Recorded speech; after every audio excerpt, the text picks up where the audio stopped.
नसल्यातच जमा होतो. बाकीच्यांच्या गाड्या फिरवणं, ड्रायव्हिंग करणं, इकडं जाणं तिकडं जाणं, इतकं काही सुरू होतं की आम्ही पहिल्यांदा 1:45च्या पुढे जाऊ. आम्हाला वाटत होतं कालचं सगळं बघितल्यानंतर आम्हाला वाटायला लागलं की आपण कुठंतरी खाली जातोय का काय. परंतु महाराष्ट्रातल्या जनतेने विकासाकडे बघून महायुतीला प्रचंड अशा प्रकारचं जे यश प्राप्त करून दिलंय त्याबद्दल महाराष्ट्रातल्या तमाम जनतेचं महायुतीच्या वतीनं व्यक्तिशः माझ्या वतीनं मी त्यांना मनापासून धन्यवाद देतो, मनापासून आभार मानतो.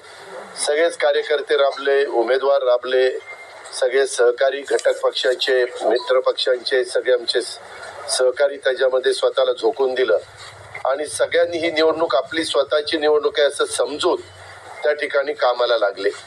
आमच्या ज्या योजना होत्या योजनांच्या बद्दल बरेच थोडीशी चेष्टा मस्करी करण्यात आली, आम्हाला त्याच्यामध्ये दोष देण्यात आला, आमची थोडंसं टीका टिप्पणी करण्यात आली की राज्य कंगाल केलं, अमुक झालं तमुक झालं.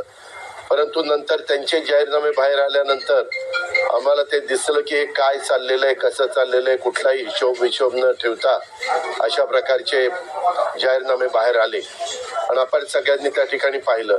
आम्ही मुळात काय केलं, लोकसभेच्या निवडणुकीच्या निमित्तानं आम्हाला मोठं अपयश आलं. म्हणजे महाराष्ट्रामध्ये आम्हाला तिघांनाही वाटलं नव्हतं की बाबा अशा प्रकारचं आपल्याला अपयश मिळेल, परंतु ते मिळालं. आम्ही ते मान्य केलं, त्याच्यातून आम्ही पुन्हा सावरण्याचा प्रयत्न केला. अर्थसंकल्प सादर करत असताना आम्ही सरकारमध्ये तिघांनी मिळून काही योजना जाहीर केल्या. त्या योजना इतक्या पॉप्युलर झाल्या, त्याच्यामध्ये लाडकी बहिणा म्हणजे गेम चेंजरच ती योजना झाली. अंडर करंट असा का बहिणींनी दाखवला की मी सगळे उताने पडले, सगळे आडवे झाले. एक माझं स्वतःचं स्पष्ट मत आहे, प्रत्येकाची वेगवेगळी मतं असू शकतात आणि उलट आमच्यावर आता जबाबदारी वाढलेली. कारण एवढ्या प्रचंड बहुमताने, म्हणजे मी तर जसा राजकारणात आलोय तसं 222 आणि 225 महायुतीला किंवा कुठल्याही आघाडीला महाराष्ट्रामध्ये तरी कधी असं यश मिळालेलं माझ्या तरी पाण्यात नाही, माझ्या तरी ऐकवत नाही. कदाचित पूर्वीचा काळ वेगळा काँग्रेसचा असेल त्यावेळेस कधी झालं असलं तर माहिती नाही, परंतु बाकीचे विरोधक नगण्य होते त्यावेळेसची गोष्ट. परंतु अलीकडच्या काळामध्ये जसं आम्हाला समजतंय तसं तर एवढं प्रचंड यश हे पहिल्यांदाच मिळालेलं यशाने आम्ही हुरळून पण जाणार नाही आणि आम्ही अतिशय जमिनीवर पाय ठेवून आता म्हणजे जसे जसे ते आकडे आम्हाला दिसत होते तसे तसे तसे फायनान्सच्या गोष्टी माझ्या डोळ्यासमोर येत होत्या. मी देवेंद्रजींना पण फोन केला तेव्हा म्हटलं देवेंद्रजी खूप काही काम करावं लागेल. एकनाथरावजींना पण तसं सांगितलं की फार आर्थिक शिस्त आपल्याला त्याच्यामध्ये आणावी लागेल आणि आम्ही आणू. त्याच्यात आम्हाला हे नवीन नाहीये, आम्ही सगळे अनुभवी माणसं, आम्हाला त्याच्यामध्ये कुठली काही अडचण नाही. आणि शिवाय आमच्या पाठीशी केंद्र सरकार आहे, तो आम्हाला खूप मोठा एक आधार आहे. एक आमच्या पाठीशी तो एक मोठा भक्कम अशा प्रकारचा भरोसा आहे आणि त्याच्यामुळं या सगळ्या ज्या काही गोष्टी झालेल्या आहेत, आता विरोधक टीका करतात की बाबा बॅलेट पेपरनी घ्यायला पाहिजे होतं, मग बॅलेट पेपरनी लोकसभेला पण घ्यायला पाहिजे होतं. लोकसभेचा निकाल लागला की तो बरोबर आणि इथला निकाल लागला की मग बॅलेट पेपर यायला पाहिजे, मग मशीन काय ईव्हीएम बरोबर नाही, असं नाही चालत. आता झारखंड पण आमच्या हातनं गेलंच ना, आम्ही कुठं काय म्हणतो, ठीक आहे त्या जनतेने कौल दिलेला आहे तशा पद्धतीनं महाराष्ट्रातल्या विशेषतः महाराष्ट्रामध्ये बऱ्याचदा आपले जे 6 रिजन आहेत ना, मराठवाडा, विदर्भ, पश्चिम महाराष्ट्र, कोकण, मुंबई, अशा सगळ्या वेगवेगळ्या रिजन मध्ये, नाशिक, सगळीकडेच तुम्ही बघितलं तर सगळीकडे महायुती जोरात चालली.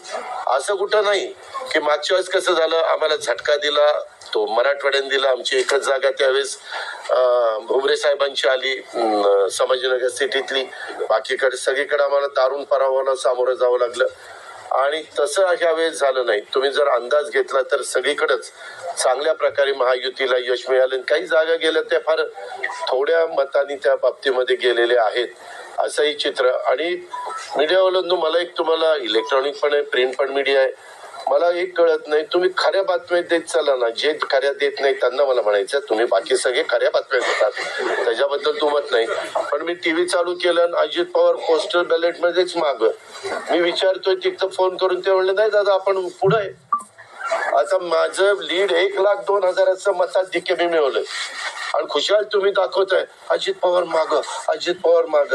मग काही जण म्हणलं का रे असे दाखवतायत?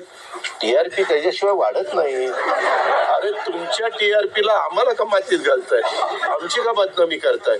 त्याच्यामध्ये मी नंतर पुन्हा अधिकाऱ्यांच्याकडनं माहिती घेतली की नक्की पोस्टल बॅलेट किती झाले. पोस्टल बॅलेट मध्ये पण आम्ही पुढे होतो आणि रेग्युलर मतदानामध्ये पण पुढे होतो.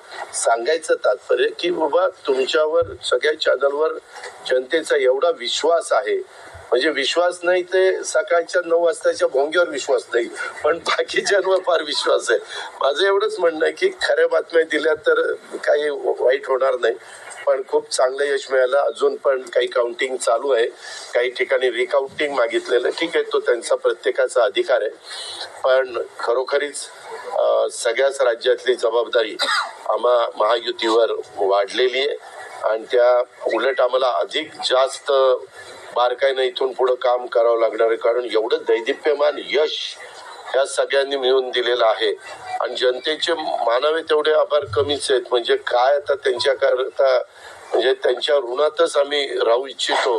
आणि 5 वर्ष अक्षरशः अतिशय एकोप्याने ही युती शेवटपर्यंत कशा पद्धतीनं काम करेल आणि जनतेने टाकलेल्या विश्वासाला कुठल्याही परिस्थितीमध्ये तडा जाऊन दिला जाणार नाही. अतिशय चांगल्या पद्धतीनं राज्याच्या सर्वांगीण विकासाच्या करता जसं आम्ही विकास हा केंद्रबिंदू मानून पुढे गेलो, तशाच पद्धतीचं काम इथून पुढच्या काळामध्ये देखील महायुतीच्या वतीनं त्या ठिकाणी चालेल अशा प्रकारची खात्री मी आपल्या पत्रकार मित्रांना पण देतो आणि आपल्या मार्फत महाराष्ट्रातल्या तमाम जनतेला देतो. पुन्हा एकदा मतदार बंधू भगिनींचं, सर्वांचं, मीडियाचं, इलेक्ट्रॉनिक प्रिंट सर्वांचं मी मनापासून आभार मानतो, मनापासून धन्यवाद देतो. धन्यवाद. अरे मराठी मातृभाषा अभिजात भाषेचा दर्जा आत्ताच दिलाय ना, लगेच विसरायला लागलं? नाही नाही, ते दिल्लीत बोलतात.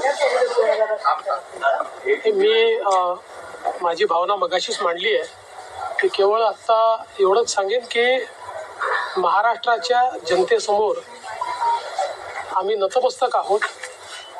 जनतेने ज्या प्रकारचा विजय दिलेला आहे, खऱ्या अर्थानं हा विजय एक प्रकारे आमची जबाबदारी वाढवणारा विजय आहे. देशाचे प्रधानमंत्री मोदीजींवर महाराष्ट्राने दाखवलेला विश्वास आहे आणि त्यामुळे आता आम्हाला खूप काम महाराष्ट्रामध्ये करावं लागेल याची आम्हाला जाणीव होते आहे. म्हणून पुन्हा एकदा महाराष्ट्रातल्या सगळ्या मतदारांच्या चरणी आम्ही नतमस्तक होतो आणि त्यांना आश्वस्त करतो की त्यांनी जो विश्वास दाखवला आहे त्या विश्वासाला आम्ही तडा जाऊ देणार नाही. सगळ्यांचे अतिशय मनापासून आभार.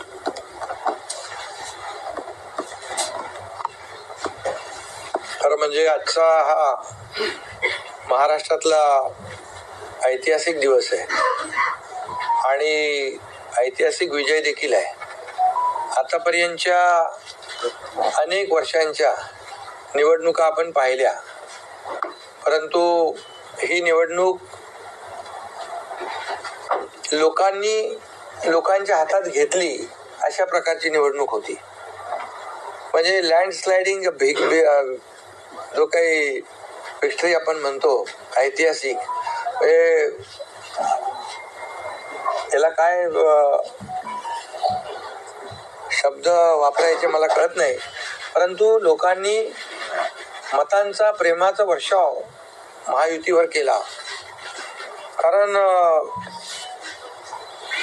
लाडकी बहीण असेल, लाडका भाऊ असेल, लाडका शेतकरी असेल, एकंदरीत सगळ्याच घटकातल्या लोकांनी यावेळेस महायुतीवर प्रेम दाखवलं आणि त्यामुळे मी सगळ्या मतदारांना मनापासून धन्यवाद देतो आणि त्यांना एवढ्या मोठ्या ऐतिहासिक विजयासाठी साष्टांग दंडवत घातला पाहिजे अशा प्रकारचं काम मतदारांनी केलेलं आहे.